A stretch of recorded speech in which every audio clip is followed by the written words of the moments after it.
मेरो अड्डाले आयोजना गर्दै आएको ल कुरा गरौँको यो 7औं श्रृङ्खलामा हजुरहरूलाई स्वागत छ। मेरो नाम कृष्ण पाल, आजको यो लाइभ सेसनको मोडरेटर र म यस मेरो अड्डामा एज अ लिगल एनालिस्ट कार्यरत छु। यस कार्यक्रममा हामी विभिन्न समसामयिक विषयहरूलाई लिएर त्यस विषयसँग सम्बन्धित लिगल स्कलर एक्सपर्टहरूलाई बोलाएर छलफल गर्ने गर्छौँ र आज पनि हामी यस्तै विषय लिएर उपस्थित भएका छौँ। आजको यस श्रृङ्खलाको विषय निकै नै इन्ट्रेस्टिङ रहेको छ। Practice of constitutional amendment and it's challenges, संविधान संशोधनको प्रयोग र यसका चुनौतीहरूबारे हामी आज छलफल गर्नेछौँ। यस छलफलमा साथ दिन र यस विषयमा आफ्नो ज्ञान सेयर गर्न प्लस आफ्नो केही व्यक्तिगत अनुभवहरू साट्नका लागि हामीसँग 3 जना स्पिकरहरू हुनुहुन्छ। म अब सिधै उहाँहरूको परिचयतिर लाग्न चाहे। हामीसँग आज प्रतिनिधि सभाका सदस्य र पूर्व यातायात तथा श्रम मन्त्री माननीय सरिता गिरी म्याम हुनुहुन्छ। स्वागत छ म्याम तपाईँलाई यस कार्यक्रममा। त्यसै गरी यस विषयमा छलफलका लागि हामीसँग हुनुहुन्छ आदरणीय कमल साली सर। उहाँ नेपाल सरकारको पूर्व कानुन सचिव पनि रहनु भएको छ र उहाँ बिल फेसिलिटेसन कमिटीको सदस्यको रूपमा पनि काम गर्नुभएको उहाँको अनुभव छ। स्वागत छ सर तपाईँलाई यस कार्यक्रममा। र हामीसँग त्यसै गरी हुनुहुन्छ निकै चर्चित senior advocate doctor Bipin Adhikari sir. Bipin sir संविधानविद हुनुहुन्छ भने उहाँ यस पहिले काठमाडौँ युनिभर्सिटी स्कुल अफ लको एज अ डिन कार्यरत हुनुहुन्थ्यो। सरलाई यस कार्यक्रममा स्वागत छ। धन्यवाद। नमस्ते सबैलाई। कार्यक्रम सुरु गर्नुभन्दा अगाडि म दर्शकवृन्दहरूलाई केही जानकारी दिन चाहे। तपाईँहरूको केही प्रश्न जिज्ञासा छन् भने कृपया कमेन्ट सेक्सनमा राखिदिनु होला। हामी त्यसको जवाफ दिन अवश्य पनि प्रयास गर्ने नै छौँ। अब कार्यक्रम सुरु गर्नतिर लागौँ। मेरो पहिलो प्रश्न विपिन सरलाई छ। सर, 2072 साल साउन महिनामा जारी भएको नेपालको संविधान 4 वर्ष नागेर अहिले 5औं वर्षमा प्रवेश गरेको अवस्था छ। यो संविधान तपाईँको बुझाइमा परिपक्व मेच्योर अनि संविधानको पनि यो टेस्टिङ फेज ट्रायल फेज भन्ने जस्तो हुन्छ कि हुँदैन? अब कुनै संविधान परिपक्व हुनलाई कस्तो कस्तो प्यारामिटरहरू फुलफिल गर्नुपर्छ, के भयो भने चाहिँ यो संविधान चाहिँ मेच्योर छ है भन्न मिल्छ? यो छोटोमा यसलाई बताइदिनुहोस् न। धेरै कुरा एउटैमा पर्यो। त संविधान हामी जुन रूपमा नेपालमा आयो, संविधान सभाले 6-7 वर्ष बिचमा चाहिँ एउटा ब्रेक समेत गरेर त्यसमा लगानी गरेको छ, धेरै सङ्घर्ष पनि गरेको छ र राम्रो एउटा निर्वाचित सभाबाट 2 पटकको निर्वाचनको प्रतिनिधिहरू समेतको इनपुट प्राप्त गरेर संविधान आएको हो। तर यो संविधान प्राय जसो संसारका संविधानहरू जस्तै एउटा कम्प्रोमाइजको डकुमेन्ट हो। कम्प्रोमाइजको डकुमेन्ट भन्नाले हामीसँग जे जति संविधानले प्रस्तुत गरेको छ त्यो एउटा समूहको मात्र कुरा नभएर विभिन्न समूहहरूका बीच लेनदेन गरिएको हो र त्यो लेनदेन पनि के भनेदेखि एउटा प्लान्ड स्ट्राटेजी अन्तर्गत गरिएको हुँदैन। देशमा चाहिँ आन्दोलन चलिरहेको बेलामा यो संविधान आएको छ। तर संविधान ल्याउने जनमत लिएर आएको थियो र संविधान आएपछि पनि यसका केही इस्युहरू छन् जसका बारेमा निरन्तर विचार विमर्श भइरहेछ र भइराख्नु पनि पर्छ। अब कम्प्रोमाइजको डकुमेन्ट भनेको के भने केही कुरो आएको छ, केही कुरो आएको छैन, सबैलाई सबैको कुरो पुगेको छैन, तर केही साझा कुराहरू छन् जसमा मोटामोटी रूपमा ठुला पार्टीहरू एक ठाउँमा उभिएका देखिन्छन्। त त्यो कार्यान्वयनको चरणमा हामी छौँ। अहिले भनौँ संविधानको 5औं वर्षमा हामी हिँड्दैछौँ, 5औं वर्ष पुग्न लागेको छ। तर संविधानको कार्यान्वयन राम्रोसँग भएको छैन, विभिन्न कारणले भएको छैन। एउटा सबैभन्दा प्रमुख कारण के हो भने संविधानलाई प्रायोरिटी दिएर, प्राथमिकता दिएर यसको कार्यान्वयनलाई मूलभूत उद्देश्य बनाएर अनि चाँडो एउटा या कम्तीमा पनि 2टा एउटा चक्रवृत्त, 2टा निर्वाचन साइकलभित्र हामी सम्पूर्ण कुरा गरिसक्छौँ। 10 वर्षमा संविधान बन्नु र नेपालको पावरको रियालिटी भन्नुमा फरक हुँदैन। जे भित्र छ त्यो बाहिर छ, जुन बाहिर छ त्यो भित्र छ भन्ने हामी पार्न सक्छौँ भन्ने विश्वास, त्यो कन्फिडेन्स ले काम भएको छैन। हाम्रो एउटा टिप्पणी त्यो हो। तर अब त्यसका अरू पक्षहरू पनि छन्। संविधान भनेको पोलिटिकल्ली हामीले गरेका एग्रिमेन्टहरू हुन्, तर संविधानमा धेरै कुराहरू हाम्रो आर्थिक स्थिति, हाम्रो राजनैतिक स्थिति अनि हाम्रो संस्कार संस्कृतिसँग पनि सम्बन्धित छ र यस विषयमा हामीले धेरै चुनौती भोगिसकेको छ। हुन्छ के भने धेरै नराम्रा संविधानहरू पनि यदि राम्रोसँग कार्यान्वयन भएका छन् भने त्यो संविधानले चाहिँ दिनुपर्ने कुरो जनतालाई दिएको छ। जस्तो कतिपय हामीले देख्दछौँ कि जापानको संविधान अब के भने जुन जेनरलले चाहिँ दोस्रो विश्वयुद्ध जिते उनीले चाहिँ बनाएको संविधान हो। हामी अहिले पनि त्यो म्याकार्थिज्म भन्ने शब्दको प्रयोग गर्छौँ, किनभने जनरल म्याकार्थीले चाहिँ अघि लागेर बनाइदिएको संविधान उनीहरूले त्यसको उच्चतम प्रयोग गरेका छन्। एउटा तपाईँको मलाई लाग्छ धारा 9 बाहेक अरू कुरामा त्यति विवाद पनि हुँदैन। एउटा त्यो के हो भने कार्यान्वयन गर्ने संस्कृति का कारणले हो। त्यस्तै हामी विभिन्न देशहरूमा छौँ। अब जस्तो अमेरिकी संविधान नै सबैभन्दा यो के हो भने स्लेभहरूको किनबेच गर्न पाउनुपर्छ, राइट टु प्रोपर्टी सबैभन्दा चाहिँ इम्पोर्टेन्ट राइट हो भन्ने मूल एजेन्डामा आएको संविधान अहिले हामी एउटा पर्सनल लिबर्टी र राइट टु लाइफको एउटा दस्तावेजका रूपमा मान्दछौँ। संसारभरि त्यो एउटा आई ओपनरको रूपमा लिइन्छ होइन त्यो डिस्कोर्सलाई। हाम्रो त्यहाँनिर समस्या के छ भने हाम्रो सङ्गठन र हाम्रो संस्कृति दुइटैले संविधानलाई एप्रोक्सिमेट गर्न सकेको छैन। एउटा कुरा त संविधानप्रति आलोचनात्मक दृष्टिकोण राख्नेहरूको पनि चाहिँ एजेन्डाहरू छ जसका बारेमा चाहिँ खुला हिसाबले छलफल हुनु बाँकी छ। अनि त्योभन्दा पहिले पनि जे छ त्यसलाई कार्यान्वयन गर्नुपर्ने अवस्था छ।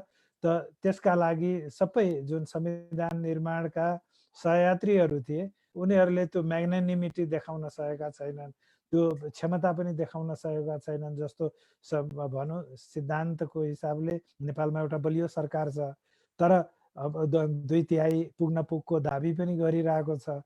तर उसैको पार्टीको सबै प्रदेशहरूमा पनि सामान्यतः अधिकांशमा उसकोले आफ्नो राजनैतिक क्षमता देखाउन सक्ने अवस्था छ। तर त्यति हुँदाहुँदै पनि संविधानको कार्यान्वयनमा त्यतिको एउटा जुन कमिटमेन्ट देखिनु पर्थ्यो त्यो हामीले देख्न सकेको छैनौँ। त्यसो हुनाले संविधानको परिपक्वता मलाई लाग्दछ यो संविधान असाध्यै राम्रो संविधान हो। तर बाँदरको हातमा नरिवल भयो भने त नरिवलको राम्रो नराम्रो हुनुको प्रश्न हुन्छ र हुँदैन। त त्यो हामीसँग बाँदर भन्न खोजेको त होइन, तर त्यो क्षमता मैले भने सामाजिक सांस्कृतिक राजनैतिक यो सबै र सङ्गठनको कल्चरहरूको अभावले गर्दा त्यसमा जे छ त्यो पनि कार्यान्वयन हुन सकेको छैन भने संविधानले अब गर्ने भनेको यसको कार्यान्वयनबाट अगाडि बढ्ने हो। र जस्तो भनौँ हामीलाई सङ्घीयताका बारेमा ठुलो इस्यु थियो, देश विखण्डनमा जान्छ कि भन्ने धेरै मान्छेको चिन्ता थियो। अहिले के देखिन्छ भने सबैले संविधान मानेरै हिँडेका छन्। बरु संविधान अन्तर्गतको जुन अधिकार छ हरेकले खोजेको छ र गर्नुपर्ने पनि त्यही नै हो। त जुन स्पिड जुन कमिटमेन्ट र जुन लगन चाहिने हो त्यहाँ चाहिँ हामी समस्या देख्दछौँ। 5 वर्षको अनुभव त्यही हो, विभिन्न कानुन बनाउँदा पनि र रणनीतिहरू बनाउँदाखेरि पनि।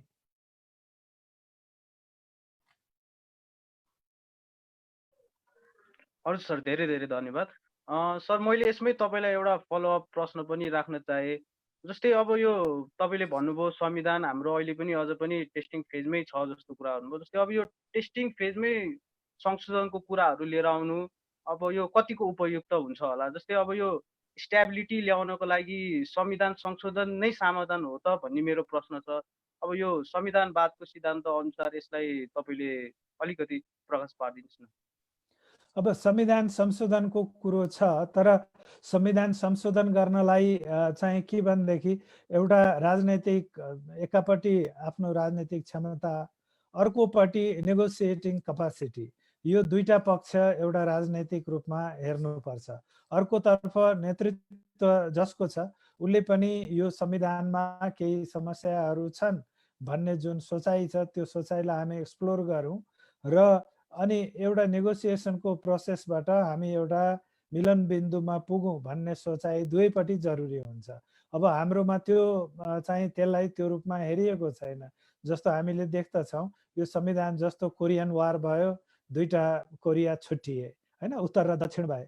तर छुट्टिए पनि दक्षिण कोरियाले चाहिँ एकीकरणका लागि भनेर, कोरियन एकीकरणका लागि भनेर आफ्नो एउटा इन्स्टिट्युसन बनाएर त्यसलाई निरन्तर त्यो बेलादेखि नै अध्ययन निरन्तर गरिरहेको छ। आज वर्षौँ भइसक्यो, दशकौँ भइसक्यो, त्यो कोरिया कहिले इन्टिग्रेसन होला, कहिले राजनीतिक रूपमा यो कोल्ड वारका जुन एजेन्डाहरू थिए तिनीहरूमा चाहिँ ती समाप्त भएर ती दुवै देश मिल्न सक्लान्, त्यो त पछिको कुरा हो।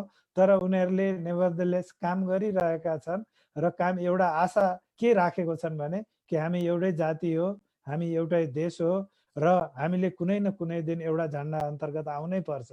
त त्यसका लागि आउनु पर्ने दिन टेबलमा बस्दा हाम्रो एजेन्डा के हुने त, हामीले काम गरिराख्नुपर्छ भनेर उनीहरू अहिले गरिरहेका छन्। संविधानको बारेमा पनि त्यही हो, गर्नुपर्ने त्यही नै हो। तर अब मलाई लाग्दछ त्यो हुन सकेको छैन र हुन नसके पनि मलाई लाग्दछ हामीसँग जुन पोलिटिकल कन्स्टिट्युएन्सीहरू छन् उनीहरूले आफ्नो कुरो भनिरहेको छ, त्यसलाई उनीहरूले निरन्तर आत्मसंयम राखेरै जनतामा ल्याइ पनि रहेका छन्, छलफल पनि भइरहेको छ। तर राजनीतिक एजेन्डामा ल्याउनका लागि यो एउटा पक्ष मात्र काफी हुँदैन, यसका अरू पक्षहरू जसले चाहिँ अलिकति म्याग्नानिमिटी राख्नुपर्छ, उदार हृदय राख्नुपर्दछ, या भनौँ होइन हामी कुरा गरौँ एउटा चाहिँ के भनेदेखि टुङ्गोमा पुगौँ भन्ने दृष्टिकोण राख्नुपर्छ। हो, त्यो दृष्टिकोणमा चाहिँ पुग्ने त्यो प्रयास चाहिँ भएको छैन। हजुर सर, धेरै धेरै धन्यवाद। मैले सरलाई अब अर्को एउटा त्यसैमा जोडेर प्रश्न राख्न चाहे। जस्तै अब यो नेपालको संविधानले संविधान संशोधन बारेमा के बोलेको छ, यो सठिक रूपमा भनिदिनुहोस् सर। यस्तो छ, हाम्रो संविधान संशोधनको प्रक्रिया चाहिँ के छ भने संविधान संशोधन को सङ्घीय मुलुक भए पनि नेपालमा संविधान संशोधनको त्यो एजेन्डा चाहिँ सङ्घीय संसदबाटै सुरुवात हुन्छ। त त्यसको त्यो सुरुवात भएको एजेन्डामा तपाईँ प्रदेशहरूले आफ्नो सहमति दिनुपर्दछ, त्यो बहुमतबाट दिनुपर्दछ र सबै प्रदेशहरूको बहुमत पनि चाहिन्छ। त त्यो जुन एउटा हामी एउटा सनातनी सङ्घीय मुलुकहरूमा चाहिँ त्यो अलिकति कडा सिस्टमहरू छन्, हाम्रो त्यो त्यति कडा सिस्टम छैन र लगभग एउटा राष्ट्रिय दृष्टिकोण राख्ने राष्ट्रिय पार्टीहरू हाम्रो यो संविधान संशोधनको जुन प्रक्रिया हुन्छ त्यसलाई अगाडि बढाउनलाई उनीहरूको सोच एकदमै महत्त्वपूर्ण हुन्छ। तर मलाई लाग्दछ कि त्यो प्रदेशसँग पनि पुग्नुपर्ने र सामान्यतया प्रदेशहरूले पनि निकास दिनुपर्ने अवस्था भएको हुनाले त्यो एउटा मध्यमार्गी, एकदम सजिलो पनि होइन त एकदमै गाह्रो पनि होइन, तर एउटा इन्टिग्रेटेड सिस्टममा संविधान अगाडि बढेको छ। हजुर सर, हजुर सर, एउटा हामीलाई हेरिराख्नु भएको दर्शकबाट एउटा प्रश्न प्राप्त भएको छ र यो प्रश्न कमल सरलाई नै छ। जस्तै उहाँले के प्रश्न राख्नु भएको छ भन्दाखेरि तपाईँको नजरमा संविधानले प्रदत्त गरेको मौलिक हक संशोधन गर्न मिल्छ कि मिल्दैन? सर फेरि प्रश्न एकचोटि राखौँ। मलाई त स्पष्ट भयो, उता सरलाई घिमिरे सरलाई सोध्नु भएको होइन? हजुर, यो कमल सरलाई भन्दा होइन, यो हजुरलाई हो सर, विपिन सरलाई रहेछ यो क्वेसन चाहिँ। के भनेको छ उहाँले भन्दाखेरि चाहिँ जस्तै तपाईँको नजरमा संविधानले प्रदत्त गरेको मौलिक हक संशोधन गर्न मिल्छ कि मिल्दैनन्? यदि मिल्छ भने कुन हदसम्म मिल्छ? मौलिक हकलाई संविधानको बेसिक स्ट्रक्चरको रूपमा इन्डिया र बाङ्लादेशको सुप्रिम कोर्टले लिएको अवस्था छ र यदि यो नोसनलाई नेपालमा इम्पोर्ट गर्ने हो भने हामीसँग हाम्रो संविधानमा आर्टिकल 274 छ। अब यसबिच कसरी सन्तुलन गर्न सकिन्छ भन्ने प्रश्न रहेको छ उहाँको। सरको भनाइ यसमा के छ? यस्तो छ, संविधानको आजको चाहिँ डिस्कोर्स के छ भने कि संविधान निर्माण गर्ने, यदि संविधान सभाबाट संविधान निर्माण गरिएको छ या ठुलो संयन्त्रको प्रयोग गरेर एउटा अधिकांश एउटा के भनेदेखि लामो समय एउटा औपचारिक कार्यविधिहरू र विभिन्न हिसाबले संविधान सभा वा सो सरहको यदि संरचनाहरूको प्रयोग गरिएको छ भने त्यसलाई संसदभन्दा बढीको इज्जत दिनुपर्दछ भने त्यसले प्रयोग गरेको जुन पावर हो त्यो रिप्रेजेन्टेटिभ पावर होइन, त्यो कन्स्टिट्युएन्ट पावर हो भनेर भारतीय अदालतहरू, खास गरी भारतको सर्वोच्च अदालतले एउटा जर्मन चाहिँ सिद्धान्तहरूलाई परिष्कृत गरेर चाहिँ एउटा नयाँ डिस्कोर्स इस्टाब्लिस गरेको छ संवैधानिक कानुनमा। त्यो हामीले विद्यार्थीका रूपमा हामी अध्ययन गर्दछौँ, गरी आएका छौँ। के मानिन्छ भने संविधान संशोधन गर्ने भनेको जुन कन्स्टिट्युएन्ट पावरको जुन आधारभूत प्राप्ति छ त्यसलाई नाच्नलाई मास्नलाई होइन, त्यसलाई अझ अगाडि बढाउनका लागि हो। त त्यस दृष्टिकोणले हेर्दाखेरि भारतको सर्वोच्च अदालतले चाहिँ विभिन्न समयमा विभिन्न केसहरूमा के हेर्न खोजेको छ भने संशोधनमा ल्याइएको कुनै विषय या गरिएको कुनै संशोधन त्यो संविधान मास्न ल्याइएको हो कि संविधान उकास्न ल्याइएको हो। त त्यो दृष्टिकोणले यदि उकास्न ल्याइएको हो भने त्यसलाई उसले कन्स्टिट्युसनल भनेको छ, मास्न ल्याइएको हो भने त्यसलाई उसले अनकन्स्टिट्युसनल भनेको छ। र हरेक केसलाई उसले केस टु केस बेसिसमा हेरेको छ। तर अदालतको एउटा फन्डामेन्टल्स के हो भने संविधान संशोधन गर्न पाइन्छ, प्रशस्त पाइन्छ, तर संविधान संशोधन गर्दाखेरि त्यो जुन कन्स्टिट्युएन्ट जुन एलिमेन्ट हुन्छ त्यसलाई सिध्याउन पाइँदैन। र मलाई लाग्दछ त्यो भारतमा एउटा जोखिम, राजनीतिक जोखिम धेरै भएको बेला इन्दिरा गान्धीको जुन इमर्जेन्सीका अवस्थामा जसरी संविधान संशोधनको पावर हचुवा हिसाबले प्रयोग गरियो, अदालतले संविधानलाई संरक्षण गर्नका लागि यो एउटा के भनेदेखि व्याख्यालाई आधार मान्यो। हामीले पनि त्यसलाई 47 सालको संविधान अन्तर्गत कायम राख्यौँ। अहिलेको संविधानले चाहिँ के गर्यो भने अलिकति त्यसलाई छुट्याएको छ। उसले के भन्छ भने नेपालको सार्वभौमिकता, भौगोलिक अखण्डता, स्वाधीनता र जनतामा रहेको सार्वभौम सत्ताको प्रतिकूल चाहिँ संविधान संशोधन गर्न सकिँदैन, तर अब अन्य प्रकारले संशोधन गर्न सकिन्छ। त्यो भन्नुको अर्थ के भने कि देश मास्न पाइँदैन, बेच्न पाइँदैन।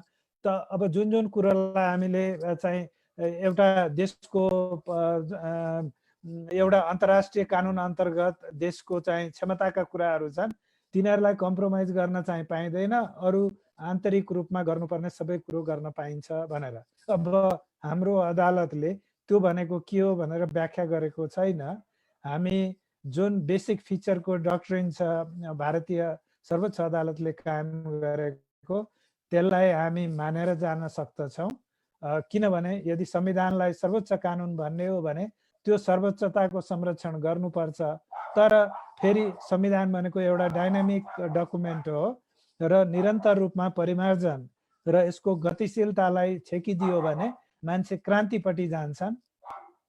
क्रान्ति भनेको चाहिँ त्यो अधिकांश अवस्थामा चाहिँ नराम्रो पनि हुन सक्छ। त्यस हुनाले यो संशोधनको व्यवस्थालाई उचित रूपमा र लिबरल्ली हेर्नु पर्दछ।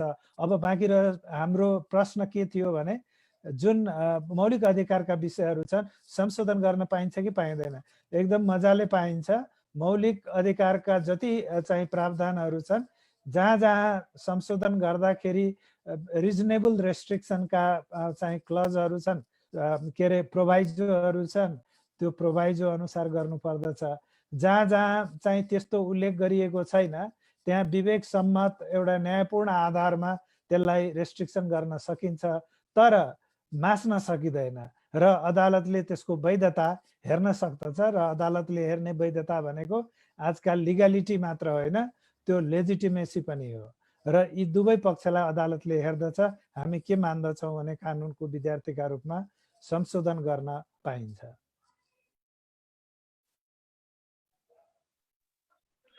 हाम्रो दर्शकहरूलाई एउटा छोटो जानकारी दिन चाहे। विपिन सरको समय अरू ठाउँमा पनि दिनु परेकोले उहाँ 5:30मै लिभ गर्नुपर्ने भएको कारणले गर्दाखेरि उहाँलाई प्राथमिकता दिएर हामीले प्रश्नहरू सोधिरहेका छौँ।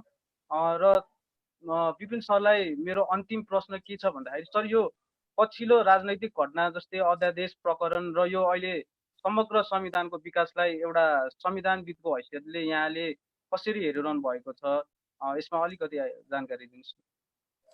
अब यस्तो छ, हामी पेसिमिस्ट मान्छे हो कि हामी अलिकति हाम्रो नेचर व्यक्तिगत प्रकृति हुन्छ नि, त्यो हाम्रो जुन एक्सपेक्टेसनहरू छ यी कुराहरूले पनि यो प्रश्नको जवाफलाई प्रभावित गर्दछ। म चाहिँ एउटा नर्मल हिसाबले हेर्दाखेरि के देख्छु भने नेपाल शान्तिको बाटोमा गइरहेको छ र संविधानको कार्यान्वयन ढिलो ढालो भए पनि एउटा गति यसले लिएको छ। जस्तो भनौँ जति कानुनहरू बने त्यसले एउटा हाम्रो जुन एजेन्डा छ त्यसलाई अगाडि बढाइरहेको छ। अर्कोतर्फ त्यसमा केही समस्याहरू पनि देखिएका छन्, त्यो छलफल पनि भइरहेको देखिन्छ। अहिले पनि हाउसमा 4 दर्जनभन्दा, मान्यज्यूले राम्ररी राख्नु होला, 4 दर्जनभन्दा बढी चाहिँ ऐनहरू छन् जसले जुन हाम्रो सङ्घीय मापदण्डहरूलाई प्रशस्त प्रभावित गर्नेछ।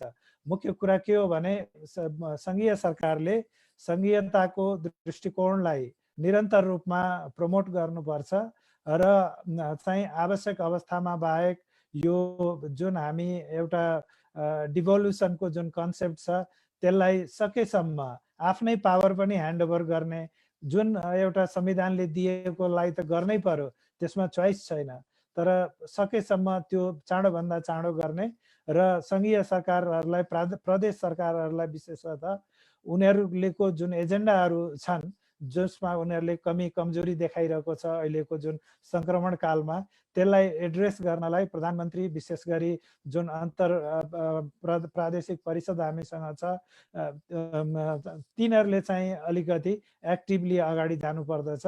तर मलाई लाग्दछ नेपाल एउटा एकदम पिसफुल कन्ट्री हो, पिपलले साथ दिएको छ अहिलेसम्म।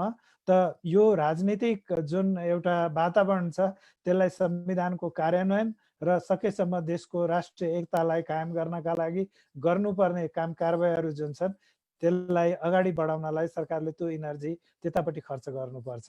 तर सो फार सो गुड, तर हामीले रिफ्लेक्ट गर्नुपर्ने कुराहरू धेरै छन् र यो के छ भने शान्ति छ भनेर ढिलो गर्ने होइन, शान्ति छ भनेर हतार गर्नुपर्छ।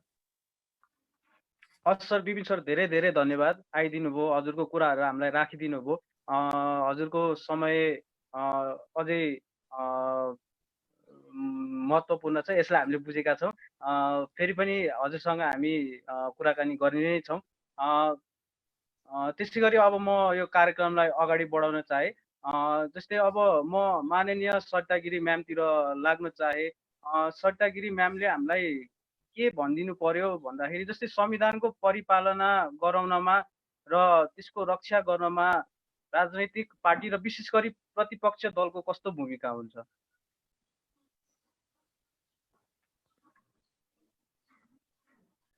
म्याम हजुरको म्युट छ, एकचोटि अनम्युट गरिदिनु।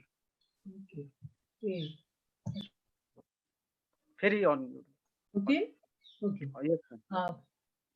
धन्यवाद सहभागी गराएकोमा। अब संविधानको परिपालना अहिलेको अवस्थामा प्रतिपक्षको भूमिकाको बारेमा तपाईँ प्रश्न गर्नुभयो। तर यो पहिलोचोटि चाहिँ संविधान बनिसके पश्चात हामी यसको इम्प्लिमेन्टेसनको पहिलो चाहिँ चरणमा छौँ र यस अवस्थामा सबभन्दा महत्त्वपूर्ण जिम्मेवारी इन्स्टिट्युसन बिल्डिङको हो। संविधानले लोकतन्त्रलाई संस्थागत गर्नका लागि, यहाँ दिएको मौलिक अधिकारलाई सुनिश्चित गर्नका लागि त्यो इन्स्टिट्युसन बनाउने जिम्मेवारी चाहिँ सरकारको हुन्छ, त्यसमा सरकारको लिडिङ रोल हुन्छ। त्यसले गर्दा र त्यसमा चाहिँ प्रतिपक्षले एउटा कन्स्ट्रक्टिभ भूमिका चाहिँ निर्वाह गर्न सक्नुपर्दछ। त्यसले गर्दा यो अहिलेसम्म जुन इन्स्टिट्युसन बिल्डिङ नै चाहिन्छ र इन्स्टिट्युसन बिल्डिङमा मलाई चाहिँ के लाग्छ भने सरकारले जसरी लिड रोल लिकन अगाडि आउनुपर्ने हो त्यस्तो भएको छैन, बरु इन्स्टिट्युसन्सहरू कमजोर भएका छन्। लोकतन्त्र या संविधानलाई मात्र जनताले, सडकमा भएका जनताले, घरमा भएका जनताले या संसदमा भएका सांसदले, चाहे त्यो सत्ता पक्ष हो चाहे प्रतिपक्ष हो, त्यसले बचाउन सक्दैन। त्यसका जुन हाम्रो कन्स्टिट्युसनले जुन इन्स्टिट्युसन्सहरूलाई जुन त्यहाँ बनाइएको छ त्यसको चाहिँ यदि हामीले सशक्त गर्न सक्यौँ भने, त्यसलाई फङ्सनल गर्न सक्यौँ भने, अनि त्यस पश्चात चाहिँ संविधानको इम्प्लिमेन्टेसन राम्रो छ कि छैन त्यसलाई चाहिँ मेजर गर्ने चाहिँ मुख्य चाहिँ मलाई चाहिँ के लाग्छ भने स्केल चाहिँ त्यही नै हो। हस् म्याम, धन्यवाद। मेरो सहमति छ है उहाँले भनेको कुरामा। Thank you. Very well commented. Thank you. अब म आदरणीय कमलशाली सरलाई प्रश्न राख्न चाहे। जस्तै संविधान जारी भएदेखि र अहिलेको अवस्थासम्ममा विशेष गरी संविधान कार्यान्वयनका निम्ति कानुनहरूको निर्माण कार्यबारे यसको प्रगति विवरण छोटोमा बताइदिनुहोस् न। वास्तवमा संविधान कार्यान्वयन गर्नको लागि विभिन्न विषयमा कानुन निर्माण गर्नुपर्ने व्यवस्था संविधानले गरेको छ। जस्तो मौलिक हकलाई कार्यान्वयन गर्नको लागि 3 वर्षभित्र कानुन निर्माण गर्नुपर्ने व्यवस्था छ। त्यसै राज्यका नीतिलाई कार्यान्वयन गर्नुपर्ने कानुन निर्माण गर्नुपर्ने अवस्था छ। त्यसै गरी संविधानका विभिन्न धाराहरूमा कुनै विषयमा कानुन यो विषयमा कानुन बनाई आवश्यक व्यवस्था गरिनेछ भन्ने पनि त्यहाँ पनि विभिन्न धाराहरूमा पनि व्यवस्था संविधानले व्यवस्था गरेको छ। तदनुरूप कानुन निर्माण गर्नुपर्ने व्यवस्था छ। त्यसै गरी सङ्घ प्रदेश र स्थानीय तहको अधिकार सूचीहरू छन्। एकलौटी अधिकार छ, त्यसमा साझा अधिकारका सूची छन्। त्यो बमोजिम पनि कानुन निर्माण गर्नुपर्ने छ। त्यसै गरी यो सङ्घीय संसदको अधिवेशन बसेको 1 वर्षभित्र संविधानसँग बाजिएका कानुनहरू 1 वर्षपछि स्वतः अमान्य हुन्छन् भनिएका छन्। त्यसलाई पनि संविधान बमोजिम भइरहेका अहिले जति पनि कानुनहरू छन् त्यसलाई पनि अपडेट गर्नुपर्ने स्थिति छ। त्यो यो 4-5वटा अवस्थामा के छ भने कानुन मन्त्रालयले अहिलेसम्म के छ भने संविधानसँग बाजिएका कानुनहरू केही नेपाल ऐन संशोधन गर्ने ऐन मार्फत करिब 165 भन्दा बढी कानुनहरू संशोधन गरिसकेको छ। मौलिक हक सम्बन्धी व्यवस्थालाई 3 वर्षभित्र कानुन निर्माण गर्नुपर्ने अवस्था थियो। त्यसमा करिब ऐनहरू निर्माण गरिसकेको छ, ती पारित भइसकेका अवस्था छन्।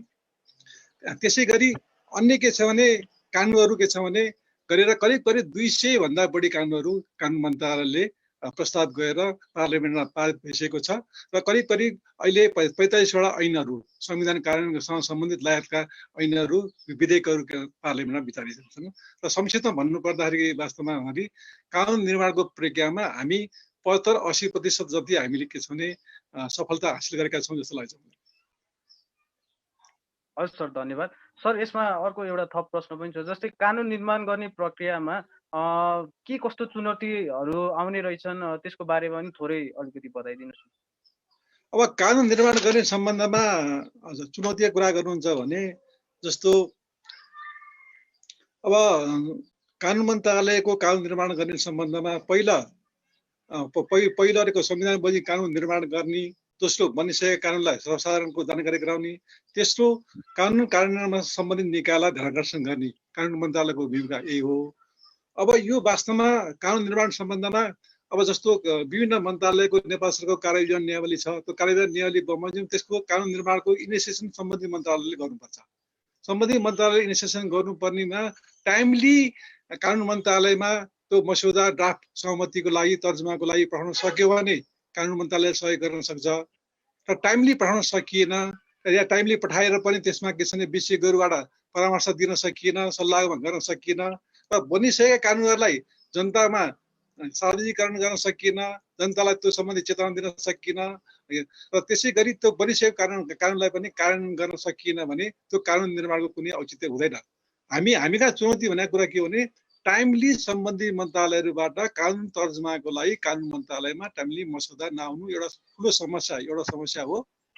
दोस्रो समस्या भनेको के हो भने नि त्यो आइसकेको मस्यौदामा सम्बन्धित मन्त्रालयले आएर इनपुट समयमा दिन नसक्ने समस्या दोस्रो समस्या हो। तेस्रो समस्या भनेको कानुन मन्त्रालयले सहमति दिएर गइसकेका विधेयकहरूमा कतिपय अवस्थामा क्याबिनेटमा रोकिन्छन्, तेस्रो समस्या हो। र चौथो समस्या भनेको के हो भने कानुन मन्त्रालय सहमति दिएर क्याबिनेटबाट पनि यी विधेयकहरू पार्लियामेन्टमा दर्ता गर्ने भनेर निर्णय भइसकेपछि पनि त्यो टाइमली के छ भने ती विधेयकहरू पार्लियामेन्टमा पारित नगर्ने त्यो समस्या छन्। अहिले तपाईँ अहिले आँकडाबाट नै करिब 45वटा विधेयकहरू पास हुन सकेका छन्।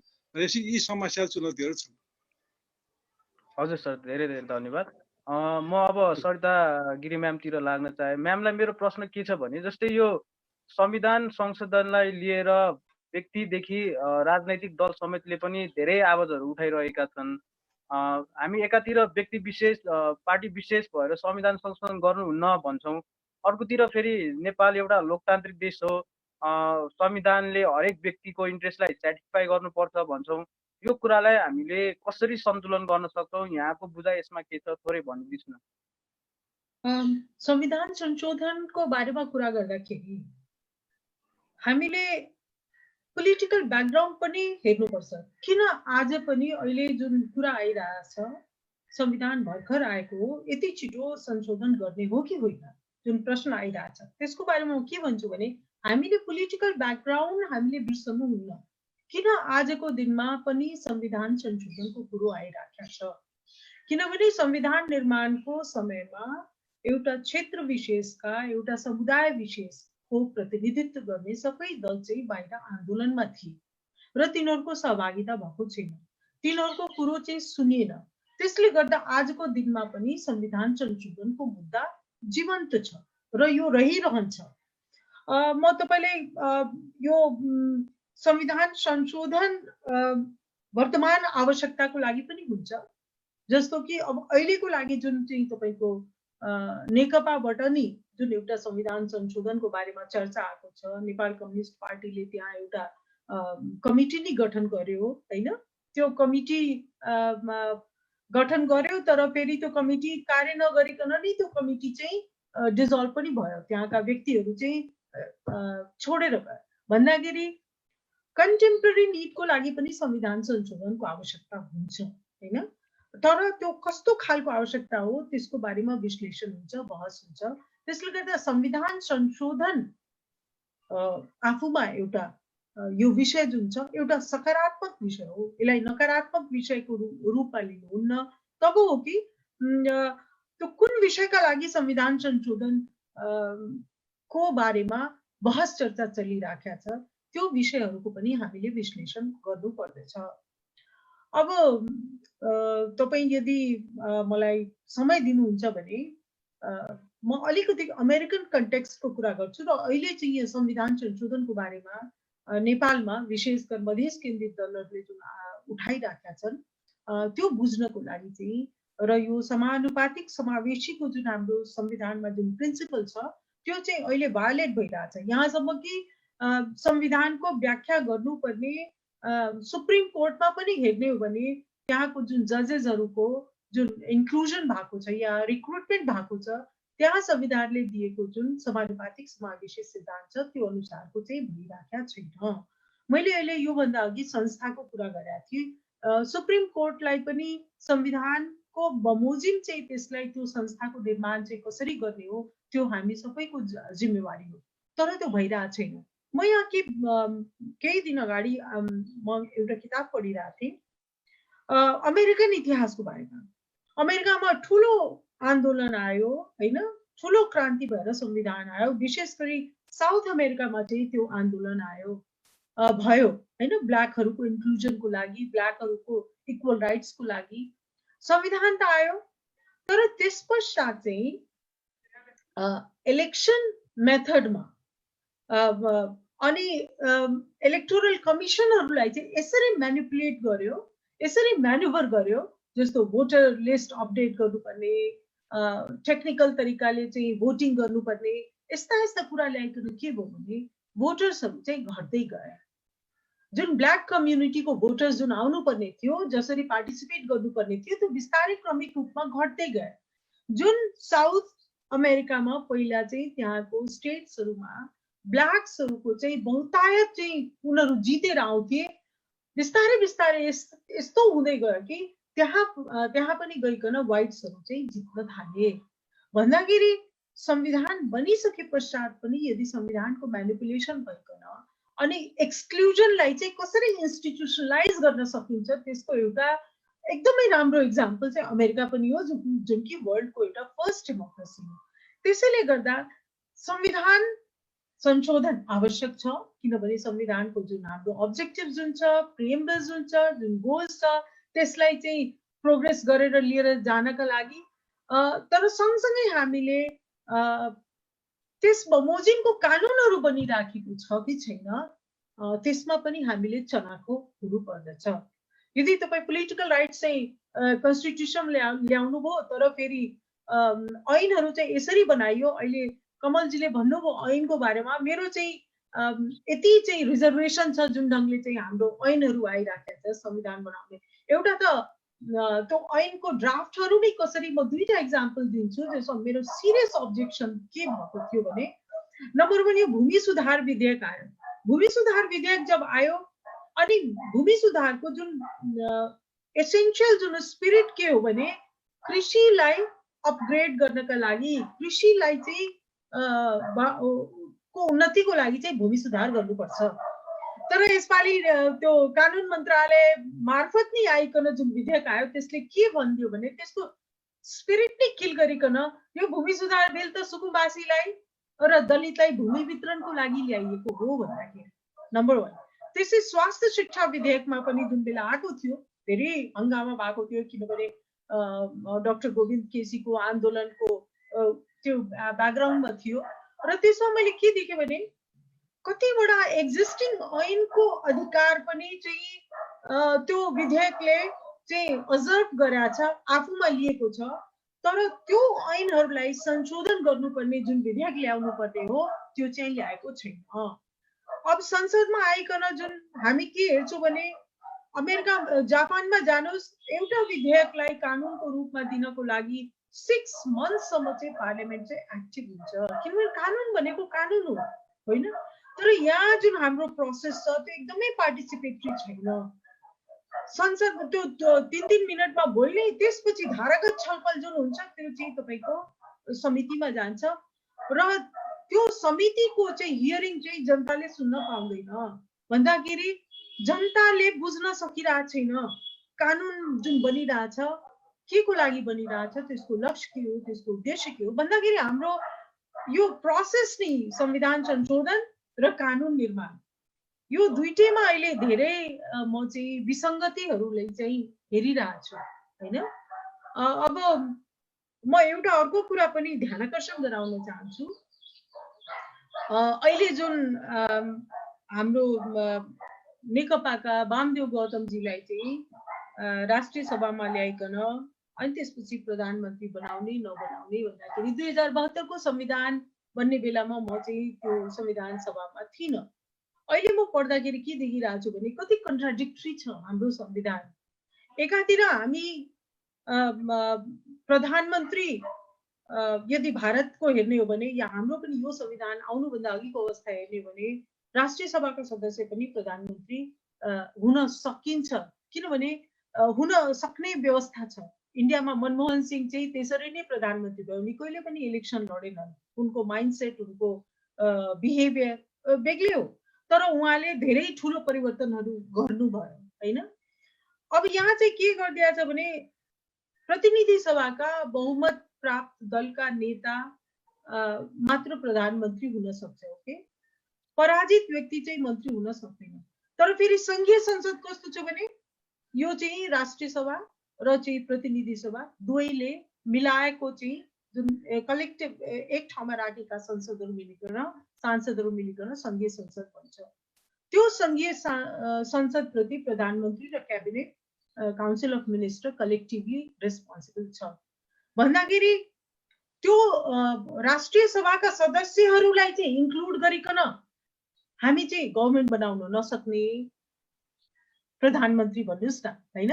अब म के देखिरहेको छु भने यहाँ जुन पार्लियामेन्ट्री डेमोक्रेसीको जुन बेसिक प्रिन्सिपल छ नि, एउटा कलेक्टिभ रेस्पोन्सिबिलिटी र रिप्रेजेन्टेसन र एकाउन्टेबिलिटी, त्यो चाहिँ ब्रिच भएको छ आज। अनि किन यस्तो भयो हो, यस्तो किन हुन गयो भने संविधान बनाउने बेलामा दूरदृष्टि राखिकन संविधान बनेन। त्यसले गर्दा आज यो ठुलो संविधान संशोधन हुनुपर्ने हो या नहुनुपर्ने हो यो विषय आएको छ। फर्गेट वामदेव गौतमजी, म त्यो व्यक्तिलाई चाहिँ को विषयमा प्रवेश गर्न चाहन्न, तर जुन विषयवस्तु आएको छ राष्ट्रिय सभाका व्यक्ति पनि प्रधानमन्त्री बन्न पाउनुपर्छ कि पर्दैन, त्यो चाहिँ theoretically this is a very correct subject अमेन्डमेन्टको लागि।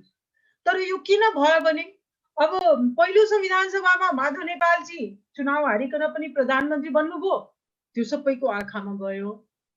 अब दोस्रो संविधान सभामा होइन हारेको व्यक्तिले प्रधानमन्त्री हुन दिनुहुन्न भनिकन त्यो धारा थपियो। तर यसको पोलिटिकल कन्सिक्वेन्सेस कहाँ हुन्छ भने यदि यो धारा छ भने हरेक पार्टीमा फ्याक्सन छ, ओके, र पार्टीको एउटा फ्याक्सन अर्को जुन सम्भावित प्रतिनिधि हुन क्यान्डिडेट हुन सक्छ प्रधानमन्त्रीको लागि त्यसलाई हराउनको लागि त गेम सुरु हुन्छ नि त। आज यदि वामदेव गौतमजी भन्नुहुन्छ मलाई चुनावमा हराउन लागे, त्यसैले गर्दा मलाई लाग्छ नेकपामा यो ठुलो विषय हो। मैले भन्न खोजेको के हो भने संविधान संशोधनको विषयवस्तु चाहिँ हामी जुन पोलिटिकल डायनामिक्स छ त्यसबाट चाहिँ टाढा हटाएर हेर्न सक्दैनौँ। निडको आवश्यकता हो। थ्योरी अफ नेसेसिटी अलवेज प्रिभेल्स, त्यो पनि कसको? व्यक्तिको। अब यो विषयवस्तु मलाई चाहिँ के लाग्छ भने यो छलफल हुनुपर्छ, यो दार्शनिक दृष्टिकोणले पनि छलफल हुनुपर्छ, सैद्धान्तिक दृष्टिकोणले पनि छलफल हुनुपर्छ र पोलिटिकल रियालिटीको दृष्टिकोणले पनि छलफल हुनुपर्छ। त्यसैले संविधान संशोधन यो राम्रै हो है, कन्स्टिट्युसनको बारेमा छलफल त हुन्छ म्याम। हजुर म्याम, हजुरसँग फेरि म आउने नै छु। म अब यता कमल सरतिर लाग्न चाहे। सरलाई संविधान संशोधन गर्ने प्रक्रियामा अहिले त भएको छैन, तर यदि संशोधन हुने भयो भने जस्तै अब कुन अवस्थामा कुन समयमा कानुन मन्त्रालयको परामर्श लिने गरिन्छ? अब संविधान संशोधन गर्ने प्रसङ्गमा कुन अवस्थामा कानुन मन्त्रालयको परामर्श लिन्छ भन्ने सन्दर्भमा यसमा दुईवटा अभ्यास छन्। एउटा अभ्यास भनेको जब कुनै इस्युहरूमा संविधान संशोधन गर्नुपर्ने अवस्था आइपर्यो भने यसमा राजनीतिक दलहरू बिचमा रुलिङ पार्टीले राजनीतिक दलहरूसँग परामर्श प्रारम्भ गर्छ र परामर्श प्रारम्भ गरिसकेपछि त्यस्ता परामर्शमा के छ भने कानुन मन्त्रालयको लागि पनि प्रतिनिधित्व गराएर त्यसमा राय परामर्श लिने व्यवस्था गरिएको छ एउटा पहिलो चरणमा। त्यसरी के छ परामर्श गरिसकेपछि अनि दुईटा अभ्यास के छ भने अब यो इस्युमा संविधान संशोधन गर्नुपर्ने भयो र त्यो भएको कारणले गर्दाखेरि एउटा प्रधानमन्त्री कार्यालयले आफैले संविधानको मस्यौदा बनाएर क्याबिनेटबाट पारित गरी अनि पार्लियामेन्टमा पेश गर्नु भनेर कानुन मन्त्रालयलाई निर्णय गरेर पठाउने एउटा अभ्यास छ एउटा। जुन म प्रधानमन्त्री कार्यालयको सचिव हुँदाखेरि पनि म त्यहाँ के छ भने आफैले मस्यौदा बनाएर क्याबिनेटमा इन्फर्मल पेश गरेर क्याबिनेटबाटै पास गराएर अनि कानुन मन्त्रालयमा पठाएको अवस्था छ। एउटा अवस्था यो हो। अर्को अवस्था भनेको के हो भने यो एजेन्डाहरूको विषयमा विभिन्न दलहरू बिचमा सहमत भइसकेपछि यो इस्युमा संविधान संशोधन गर्ने कुरा भइसकेपछि अब यो विषयमा कानुनको मस्यौदा संविधान संशोधनको मस्यौदा तयार गरी क्याबिनेटमा पेश गर्नलाई कानुन मन्त्रालयलाई निर्देशन गर्ने भनेर क्याबिनेटबाट एउटा पत्र आएको हुन्छ।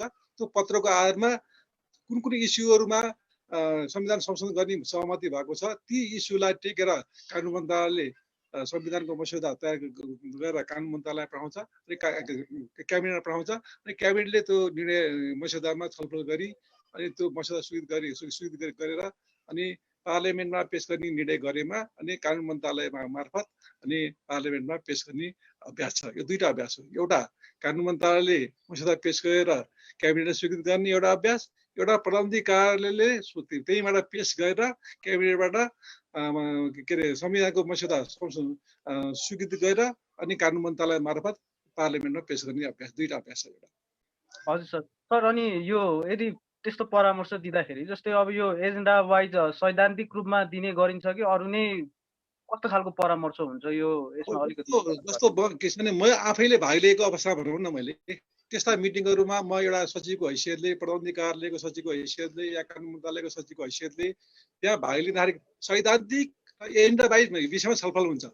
कुन विषयमा संशोधन गर्न खोजिएको त्यहाँ इस्युहरू आउँछ, त्यसलाई सैद्धान्तिक हिसाबले, व्यवहारिक हिसाबले, कार्यान्वयनका हिसाबले कुन संशोधन गर्न उपयुक्त छ छैन भन्ने विषयमा त्यहाँ व्यापक छलफल हुन्छ र त्यहाँ कानुन सचिवको हैसियतले मैले पनि कतिपय इस्युहरूमा यो विषयमा संशोधन गर्न उपयुक्त छैन, गर्न हुँदैन, यो व्यवस्थाहरू एक आपसमा बाजिन्छन् भनेर आफ्नो राय राखेको छु।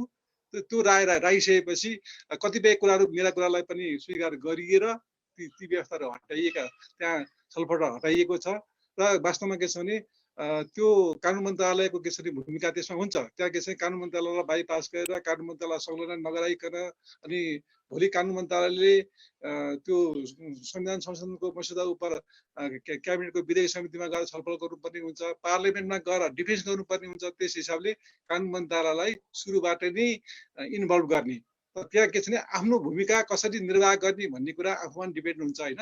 त्यो कारणले गर्दाखेरि सुरुबाटै अहिलेसम्मको अभ्यासमा कानुन मन्त्रालयको प्रतिनिधिलाई या विशेष गरी सचिवलाई नै इन्भल्भ गर्ने अभ्यास छ।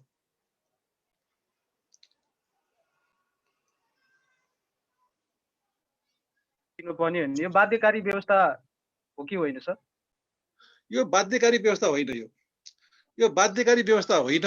यो के हो भने संविधानको मस्यौदा बनाउनेदेखि लिएर पार्लियामेन्टमा डिफेन्ससम्म गर्ने र अनि विधेयक समितिमा छलफल गर्ने काममा कानुन सचिवलाई इन्भल्भ गरिएन, कानुन मन्त्रालयका प्रतिनिधिलाई इन्भल्भ गरिएन भने उसलाई विषयवस्तुको जानकारी हुँदैन।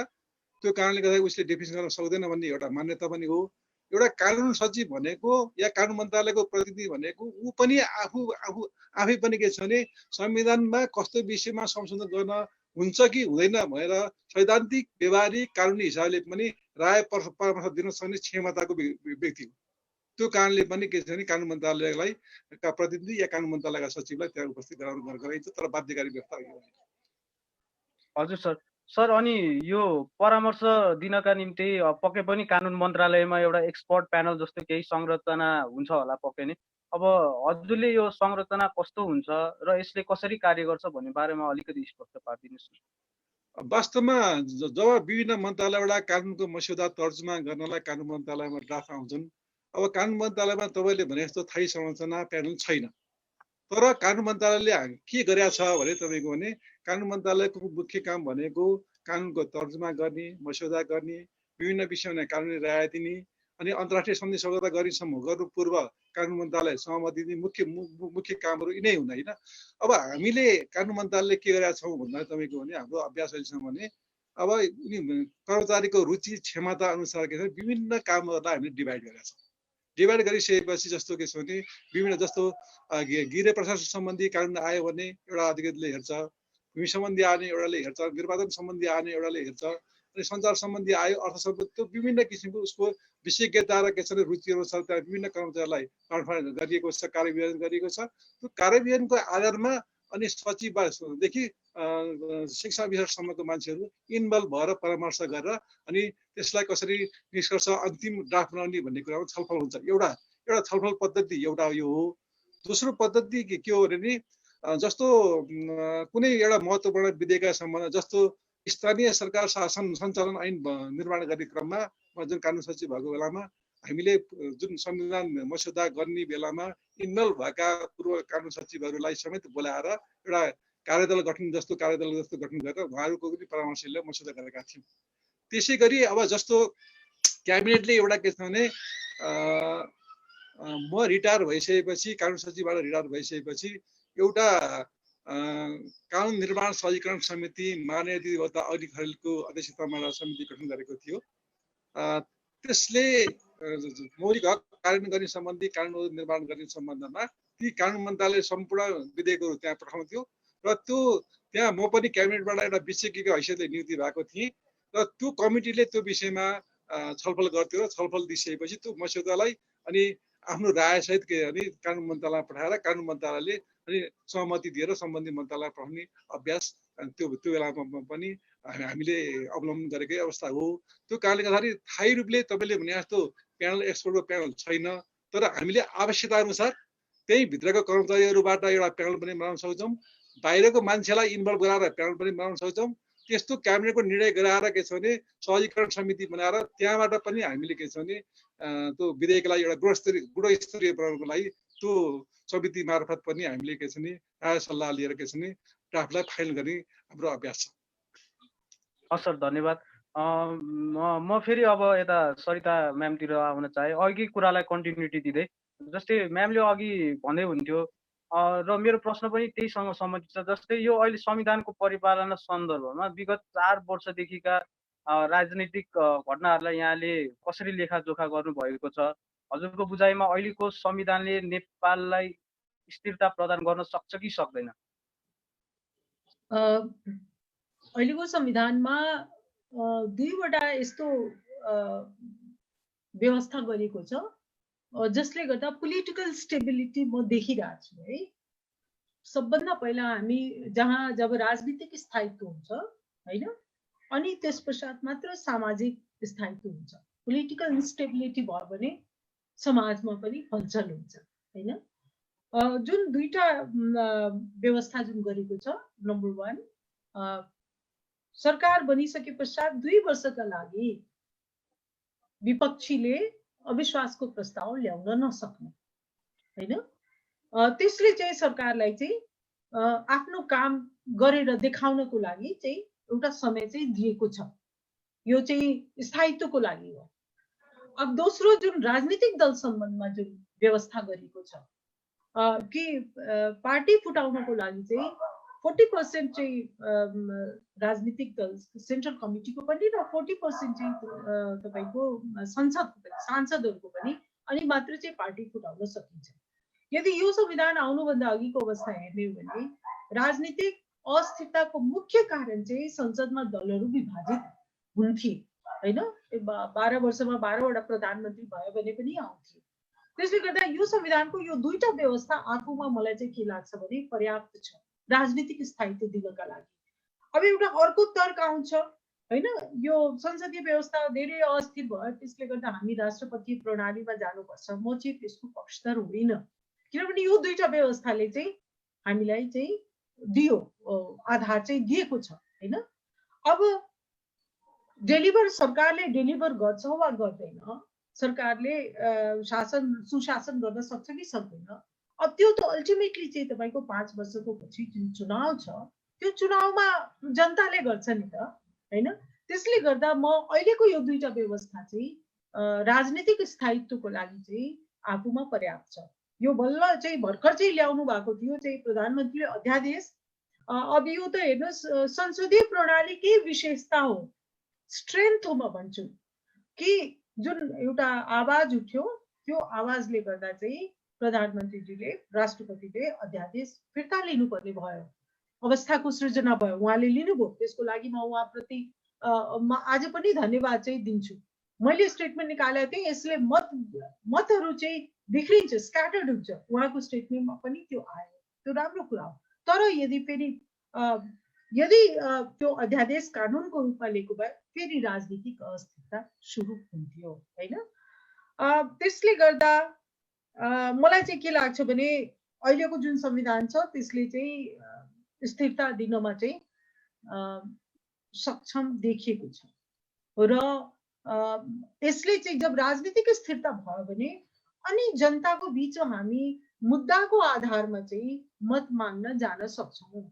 तर राजनीतिक अस्थिरता भयो भने दलहरू विभाजित हुँदै गयो भने अनि विचलन जुन हुन्छ त्यसमा जनता पनि कन्फ्युज हुन्छ, कसलाई कुन आधारमा भोट दिने, के का लागि दिने।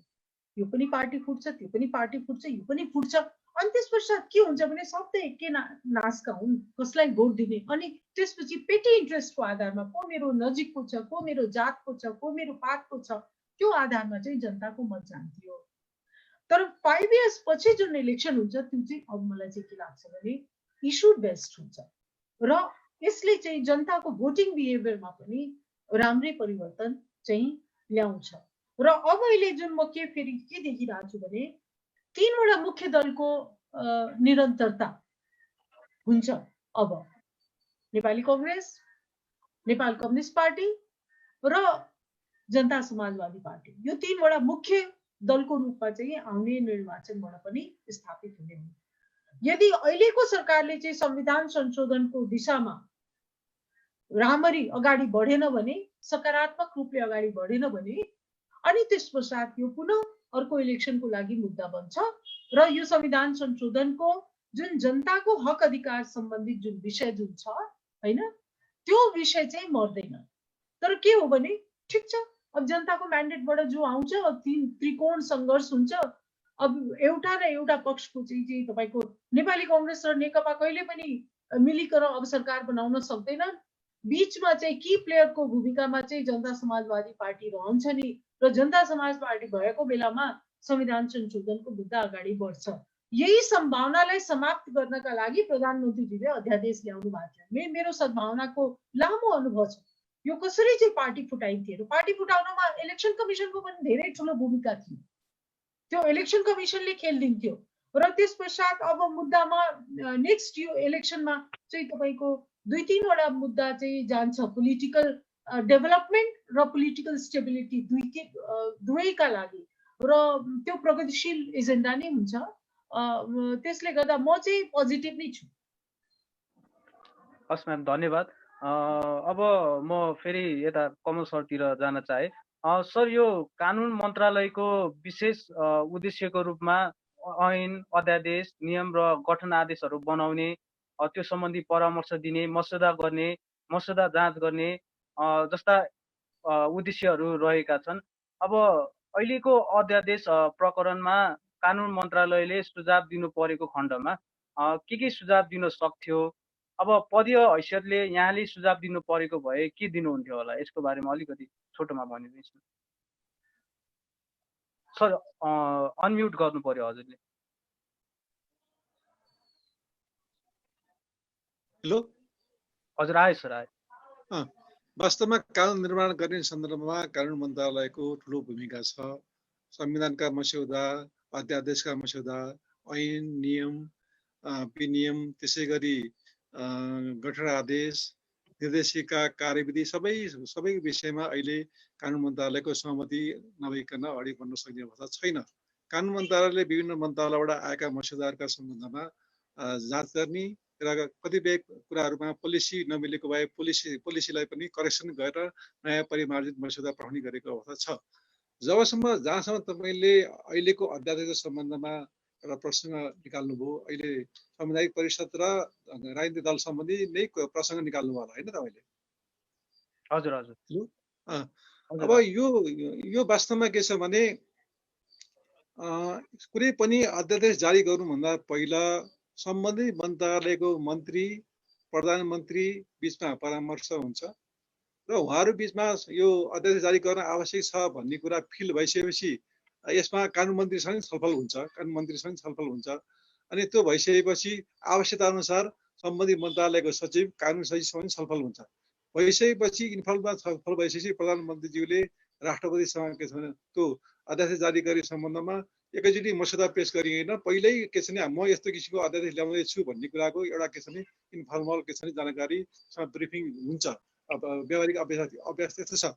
त्यो भइसकेपछि जस्तो अहिलेको जुन दुईटा अध्यादेशका विषयको कुरा गर्नुभयो, ती अध्यादेशहरू गृह मन्त्रालयसँग सम्बन्धित दुईटा अध्यादेशहरू हुन्। राजनीतिक दल सम्बन्धी अध्यादेश, एउटा प्रधानमन्त्री कार्यालयसँग सम्बन्धित अध्यादेश, दुईटा अध्यादेश छन् त्यसमा। ती अध्यादेशको सम्बन्धमा सम्बन्धित मन्त्रीले यो अध्यादेश जारी गर्ने सम्बन्धमा मस्यौदा तर्जुमाको लागि सहमतिको लागि कानुन मन्त्रालय पठाइसकेपछि अब कानुन मन्त्रालयको भूमिका के रहन्छ भन्ने सन्दर्भमा सर्वप्रथम अब जस्तो हाउस नबसेको बेलामा संविधान बमोजिम अध्यादेश जारी गर्न मिल्ने भएको कारणले गर्दाखेरि कानुन मन्त्रालयले कुनै पनि अध्यादेश रोक्न मिल्दैन। अब कानुन मन्त्रालयले हेर्ने इस्यु के हो भन्दाखेरि त्यो संविधान त्यो अध्यादेश संविधान अनुकूल छ कि छैन मात्रै त्यो लाइनमा हेर्छ कानुन मन्त्रालयले। संविधान अनुकूल छ, अध्यादेश छ भने त्यसमा मस्यौदा जाँच गरेर त्यसमा सहमति दिएर पठाउने अवस्था छ। तर कहिले कहिले कस्तो हुन्छ भने म कानुन सचिव हुँदाखेरि दुईटा अध्यादेश जारी गर्ने सन्दर्भमा प्रस्ताव भयो। एउटा स्वास्थ्य सेवाका कर्मचारीहरूको सेवा अवधि 60बाट 63 वर्ष बनाउने, एउटा प्रहरीको 30 वर्ष सेवा अवधि हटाउने व्यवस्थाका लागि दुईटा ऐन, प्रहरी ऐन र स्वास्थ्य सेवा ऐनमा संशोधन गर्ने व्यवस्थाको लागि प्रस्ताव भयो। कानुन मन्त्रीले पनि यो अध्यादेश जारी गर्नु पर्यो, यसलाई काम अगाडि बढाउनुहोस् भन्नुभयो। भनिसकेपछि अब मैले के भने भन्दाखेरि संविधान बमोजिम दुईटै विषयमा अध्यादेश जारी गर्न मिल्छ, तर यो दीर्घकालीन असर पर्ने विषयमा यो पार्लियामेन्टले यो विषयमा कानुन संशोधन गरोस्, अध्यादेशबाट यी कानुनहरू संशोधन नगरौँ भनेर मैले के छ भने कानुन मन्त्रीलाई कन्भिन्स गरिसकेपछि अब त्यसपछि कानुन मन्त्रीले फेरि प्रधानमन्त्रीसँग कुरा गर्नुभयो। पछि के छ भने दुईटै अध्यादेशहरू जारी नगर्ने अवस्थामा गइयो र त्यो दुईटै अध्यादेश के छ भने साँच्चै भन्यो भने मैले आफ्नै पहल गरेर मैले कानुन मन्त्रीलाई कन्भिन्स गरेर कानुन मन्त्रीले प्रधानमन्त्रीलाई कन्भिन्स गरिसकेपछि रोकिएको अवस्था हो।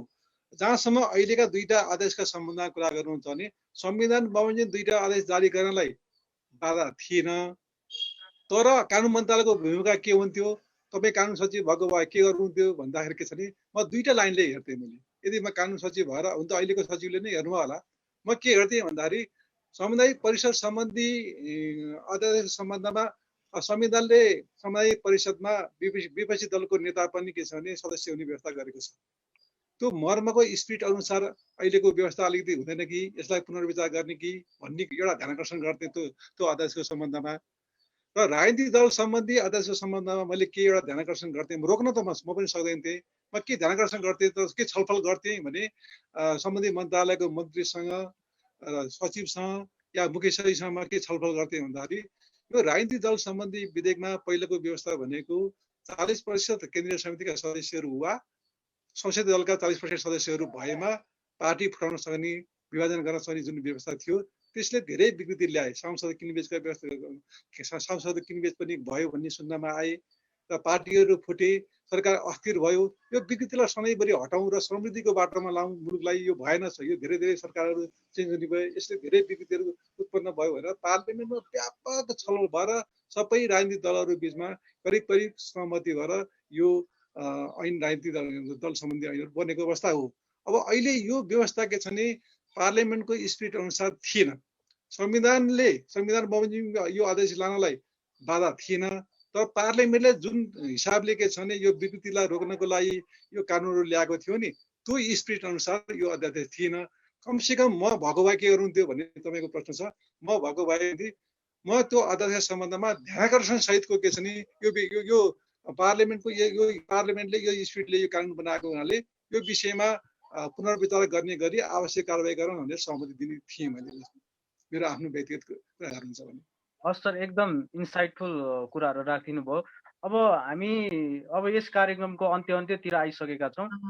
कार्यक्रमलाई अन्त्य गर्नुभन्दा अगाडि एउटा लास्ट प्रश्न म सरिता गिरी म्यामलाई राख्न चाहे। विषय यही अध्यादेशलाई नै लिएर छ र कति कुराहरू अघि पनि हजुरले राखिसक्नु भएको छ। जस्तै एउटा सक्रिय राजनीतिज्ञ हैसियतले यहाँले नेपाल सरकारको अध्यादेश प्रकरणलाई कसरी मूल्याङ्कन गर्नु भएको छ, अलिकति छोटोमा बताइदिनुहोस्। नम्बर 1, संविधानले नरोके पनि हाम्रो एउटा परम्परा के छ भने जुन विषयवस्तुमा कानुन छ त्यो कानुनको बारेमा अध्यादेश ल्याउनु मिल्दैन, किनभने त्यो कानुन संशोधनको बाटोमा जानुपर्छ। अध्यादेश जुन हाम्रो अन्डरस्ट्यान्डिङ के छ भने जहाँ लिगल भ्याक्युम हुन्छ, लिगल भोइड हुन्छ, त्यहाँ मात्र चाहिँ नहुने, मुलुकलाई धेरै अप्ठ्यारो पर्यो हैन, अनि एउटा नेसेसिटीको आधारमा ल्याउने हो। त्यसले गर्दा यसपालि जुन अध्यादेश ल्याइयो त्यो संविधान त कानुन त पनि गलत थियो है। र कानुनको बारेमा मलाई चाहिँ के लाग्छ भने इभन अख्तियारको बारेमा पनि जुन थियो त्यो एउटा न्यारो इन्ट्रेस्टको लागि ल्याइएको थियो, राजनीतिक दलको बारेमा पनि र अख्तियारको बारेमा पनि। मलाई चाहिँ अब आज मलाई चाहिँ हिजोदेखि म के सोचिरहेको छु भने प्रधानमन्त्रीजीको लाई अब उहाँले चाहिँ आफ्नो कार्यकाललाई कसरी सम्झिनुहुन्छ, उहाँले कसरी चाहिँ how the nation should remember him भनेर म सोच्दाखेरि निर्मला पन्तको काण्डदेखि अहिलेसम्मको अध्यादेश प्रकरणसम्म हुँदाखेरि सरकार त सरकार आफ्नो ठाउँमा रहन्छ, तर प्रधानमन्त्रीलाई चाहिँ हामी के का लागि सम्झिने भन्दाखेरि यो अध्यादेशको पनि त्यसमा चाहिँ कुरो चाहिँ आउँछ। अब कमलजीले हुन त मलाई थाहा छैन समय कति छ, तर म एउटा चाहिँ कानुनको बारेमा म सानो चाहिँ कमलजीलाई नै ध्यानाकर्षण गराउन चाहन्छु र अन्य श्रोताहरूलाई। कानुन बनाउनमा सरकारले कसरी बेइमानी गर्छ त्यसको एउटा इक्जाम्पल अहिले जुन 9 अरब 90 करोडको जुन आइरहेछ सांसदहरूको लागि स्थानीय पूर्वाधार विकास कार्यक्रम, म यसको विरोधमा थिएँ। म यसमा खोजी गर्दा देखेँ त अरे यसको कानुनै छैन। म चाहिँ तपाईँ एकछिन समय दिनु होला, कमलजी पनि यसमा कानुनै छैन, किनभने सांसदहरूको जुन लेजिस्लेचरहरूको सिग्नेचर दिकन अनि हरेक निर्वाचन क्षेत्रमा 6 करोड दिने भन्दाखेरि कहाँबाट यो आयो कानुन? खोज्दै जाँदा त कहीँ कानुन छैन। अनि आर्थिक आर्थिक कानुनमा आर्थिक व्यवस्थापनको जुन कानुन छ त्यसमा पुच्छरमा एउटा छ, त्यो के हो भने ऋणहरू सापटी लिने यताउतै सानोतिनो जुन काम हुन्छ नि नियमावलीको कि नियमको 36 मा, अनि त्यसलाई टेकिकन अर्थ मन्त्रालयले नियमावली बनायो। त्यो नियमावली क्याबिनेटले एडप्ट गर्यो, एक्सेप्ट गर्यो, तर फेरि त्यो नियमावली कसले जारी गर्यो भने संघीय तथा सामान्य प्रशासन मन्त्रालयले। यो कस्तो बेइमानी र यो किन यस्तो भइरहेछ? मेरो एकदम ठुलो क्वेसन, आखिर यति हरेक मन्त्रालयमा चाहिँ तपाईको कानुन विज्ञहरू हुनुहुन्छ, उहाँहरूले जनतालाई ढाँट्नको लागि बस्नु भएको, संविधान कानुनलाई ढाँट्नका लागि बस्नु भएको। आज 9 अरब 90 करोडको जुन यो मामला छ नि, यो अहिले सर्वोच्च अदालतमा यो मुद्दा पनि छ, मैले नि रिट यो गरेको छु। विदाउट ल चाहिँ तपाईको यो जुन हाम्रो कन्सोलिडेटेड फन्ड छ त्यहाँबाट सरकारले 1 पैसा निकाल्न सक्दैन। बट इन एब्सेन्स अफ ल द गभर्नमेन्ट हेज एलोकेटेड यति ठुलो रकम। त्यसले गर्दा कानुन निर्माणको हाम्रो चाहिँ त्यति साउन्ड प्र्याक्टिस चाहिँ छैन है, म देखिरहेको छैन। जति इन्टेलेक्चुअल एक्सर्साइज हुनुपर्ने हो त्यो छैन, जति थ्योरेटिकल एक्सर्साइज हुनुपर्ने हो त्यो चाहिँ छैन। अब उहाँ कानुन विशेषज्ञ सचिवज्यूहरूको आफ्नै खालको कम्पल्सन होला, तर संसदलाई पनि त्यति समय नै दिएको छैन, हाम्रो छैन यस्तो खालको हाम्रो कानुन मेकिङ ल मेकिङ प्रोसेस छैन जसमा चाहिँ संसदमा हामीले बोलेको कुरो चाहिँ जनताले या तपाईहरूले श्रोताहरूले इच्छा राख्नेहरूले बुझुन्, त्यस्तो चाहिँ हाम्रो प्रोसेस छैन। धेरै धेरै धन्यवाद। हामी अब कार्यक्रमको अन्त्यमा आइसकेका छौँ। आशा छ आजको यो श्रृङ्खला निकै नै फलदायी भयो होला।